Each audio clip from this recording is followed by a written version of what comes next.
अस्सलाम वालेकुम।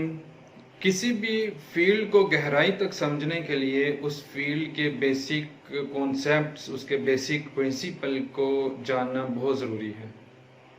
और वीडियो की इस सीरीज़ में हम इलेक्ट्रिकल के बेसिक असूलों पर बात करेंगे और हर एक वीडियो के अंदर एक नए टॉपिक पर डिस्कस करेंगे। तो इसलिए स्टूडेंट्स और प्रोफेशनल से मेरी रिक्वेस्ट है कि इस सीरीज़ की तमाम वीडियोस को मुकम्मल तौर पर देखिएगा ताकि आपके कॉन्सेप्ट्स अच्छी तरह क्लियर हो सकें। और मेरा चैनल अभी से सब्सक्राइब कर लें ताकि आपको तमाम वीडियोस वक्त पर मिल सकें। इलेक्ट्रिसिटी की मुख्तसर सी हिस्ट्री के साथ हम आगे बढ़ते हैं। इलेक्ट्रिसिटी ज़्यादा पुरानी नहीं है। हज़ारों साल तक लोग आसमान पर चमकती हुई बिजली को देखते रहे, लेकिन तकरीबन 18वीं सदी के निस्फ में एक अमेरिकन साइंटिस्ट ने एक काइट उड़ाकर, एक पतंग उड़ाकर ये दरियाफ्त कर लिया कि आसमान पर चमकती हुई रोशनी सिर्फ रोशनी नहीं है बल्कि उसके अंदर एक जादुई कुव्वत है। और इसी वजह से उसको एक ज़बरदस्त किस्म का इलेक्ट्रिकल शॉक भी लगा, लेकिन खुशकिस्मती से वो बच गया। और उसके बाद इस पर मुख्तलिफ किस्म के तजर्बात शुरू हो गए और 18वीं सदी के स्टार्ट में ही वोल्टा ने बैटरी ईजाद कर दी। और उसके बाद 1831 में फैराडे ने एक जनरेटर बना दिया और 1879 में एडिसन ने एक लैंप बनाकर बिजली का बाकायदा इस्तेमाल करना शुरू कर दिया, जिसके बाद बिजली इंसानी ज़िंदगी में बाकायदा तौर पर इस्तेमाल होना शुरू हो गई। तकरीबन 1935 तक अमेरिका के बेशतर हिस्सों के अंदर और कराची में दुनिया के तमाम बड़े शहरों के अंदर बिजली को पैदा और इस्तेमाल किया जाने लगा। और आज के दौर में दुनिया का शायद ऐसा कोई हिस्सा भी नहीं होगा जहां पर इलेक्ट्रिसिटी का इस्तेमाल नहीं हो रहा, और शायद इलेक्ट्रिसिटी के बगैर मौजूदा दौर के इंसान का जिंदा रहना भी मुमकिन नहीं होगा। इलेक्ट्रिसिटी, इलेक्ट्रिकल, इलेक्ट्रॉनिक्स, ये तमाम मिलते जुलते अल्फाज हैं और इनमें एक चीज़ कॉमन है, electric. Electric is driven from electron. Electron क्या चीज़ है? इलेक्ट्रिकल इलेक्ट्रॉनिक्स को समझने के लिए, इसको डीपली अंडरस्टैंड करने के लिए आपको इलेक्ट्रॉन को समझना होगा कि इलेक्ट्रॉन क्या चीज़ है, इलेक्ट्रॉन कैसे मूव करता है और इलेक्ट्रॉन्स के बहाव को या इलेक्ट्रॉन की मूवमेंट को कैसे कंट्रोल किया जाता है। तो इलेक्ट्रॉन को समझने के लिए हम इलेक्ट्रॉन थ्योरी पे बात करते हैं। कायनात की हर चीज़ का अपना वजूद है और हर वो चीज़ जो जगह घेरती है और वजन रखती है उसे मादा यानी मैटर कहते हैं।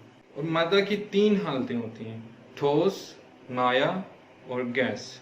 और मादा छोटे छोटे ज़रात से मिलकर बनता है जिसे मॉलिक्यूल्स कहते हैं, और ये मॉलिक्यूल्स मजीद छोटे छोटे ज़रात से मिलकर बनते हैं जिन्हें हम एटम कहते हैं। एटम एक ऐसा छोटे से छोटा ज़र्रा होता है जो आज़ादाना तौर पर अपना वजूद बरकरार रख सकता है, और एक जैसे एटम मिलकर अंसर यानी एलिमेंट बनाते हैं। और इस टाइम तक 108 एलिमेंट्स दरियाफ्त हो चुके हैं। एलिमेंट की एग्जाम्पल यानी ऑक्सीजन एक सिंगल एलिमेंट है, हाइड्रोजन एक एलिमेंट है, लेकिन अगर इन दोनों को मिला दिया जाए तो पानी बनता है, और पानी कंपाउंड है, मरकब है, और दुनिया में कंपाउंड्स की जो तादाद है वो अनलिमिटेड है। एक एटम दो हिस्सों पर मुश्तमिल होता है, उसका अंदरूनी हिस्सा और उसका बैरूनी हिस्सा।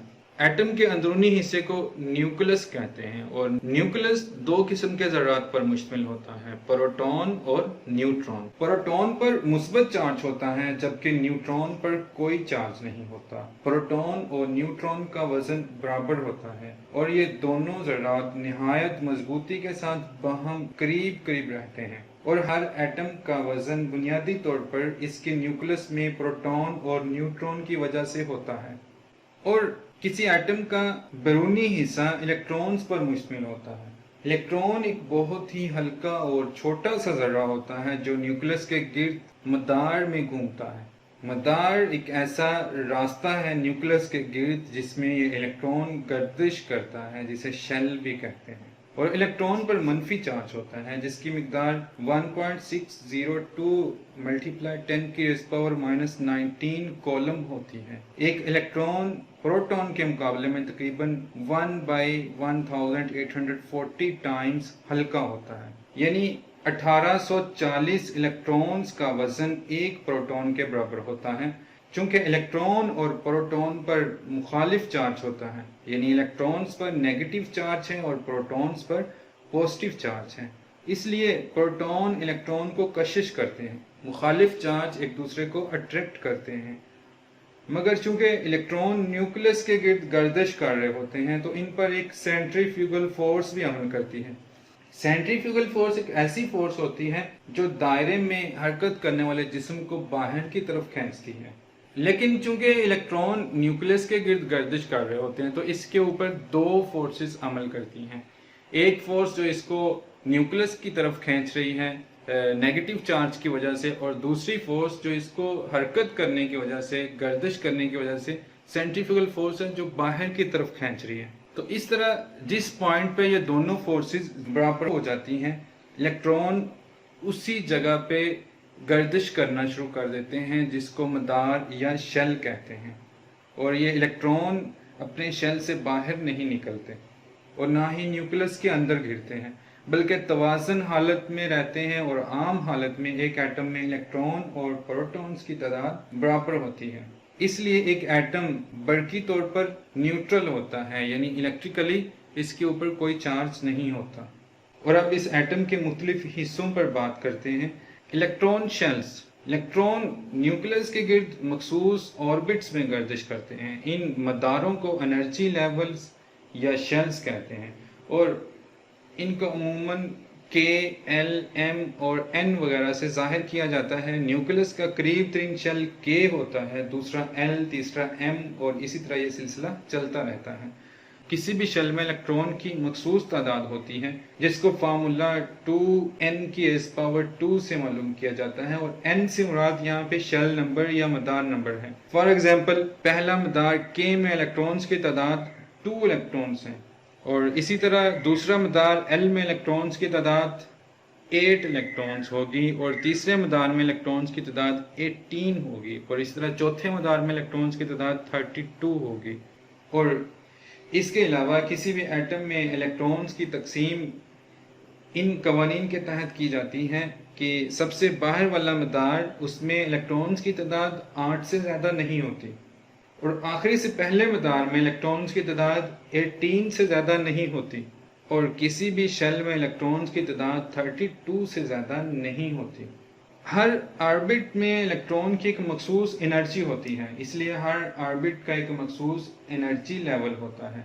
फॉर एग्जांपल K ऑर्बिट का एनर्जी लेवल सबसे कम होगा और इस ऑर्बिट में मौजूद इलेक्ट्रॉन न्यूक्लियस के करीब तरीन होने की वजह से न्यूक्लियस के साथ निहायत मजबूती से जुड़ा हुआ होगा और इस ऑर्बिट के इलेक्ट्रॉन्स की एनर्जी बाकी ऑर्बिट्स के इलेक्ट्रॉन की निस्बत कम होगी और सबसे बाहर वाला ऑर्बिट का एनर्जी लेवल सबसे ज़्यादा होता है और इस ऑर्बिट के इलेक्ट्रॉन की एनर्जी सबसे ज़्यादा होती है और इस ऑर्बिट में मौजूद इलेक्ट्रॉन्स न्यूक्लियस से ज़्यादा दूर होने की वजह से न्यूक्लियस के साथ ज़्यादा मजबूती से नहीं जुड़े हुए होते। और किसी एटम का सबसे बाहर वाला मदार उसको वैलेंस शेल कहते हैं और इस मदार में मौजूद इलेक्ट्रॉन्स को वैलेंस इलेक्ट्रॉन कहते हैं और किसी एटम में वैलेंस इलेक्ट्रॉन्स की तादाद ज़्यादा से ज़्यादा 8 हो सकती है। और किसी मटेरियल की बड़की खसूसियात का अंदाज़ा इस मटेरियल के एटम में पाए जाने वाले वैलेंस इलेक्ट्रॉन की तादाद से ही लगाया जाता है।